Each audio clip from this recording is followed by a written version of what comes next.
একই ধরনের পরোটা খেতে বোর হয়ে গেলে তখন বানিয়ে নিতে পারেন এই রেসিপিটি। এর জন্য প্রথমে 2 কাপ ময়দা,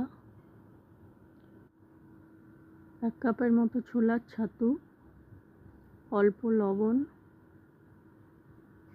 ও অল্প একটু তেল দিয়ে একটু মাখিয়ে নিয়ে হালকা গরম জল দিয়ে একটা ডো বানিয়ে নিতে হবে। এবার এর থেকে লেচি কেটে গোল রুটির মতো বেলে নিতে হবে। এবার এর উপর ভাজা জিরের গুঁড়ো, লঙ্কার গুঁড়ো ও কসুরি মেথি দিয়ে এটা এইভাবে একটা খামের মতো গড়ে একটু বেলে নিতে হবে। এবার এটা তাওয়ায় দিয়ে হালকা তেলে এটা ভেজে নিতে হবে। 2 পিঠ লালচে করে ভেজে নিলে রেডি হয়ে যাবে এই রেসিপিটি। এটা যে কোনো আলুর তরকারি, আলুর দম বা সসের সাথে আপনারা এটা সার্ভ করতে পারেন।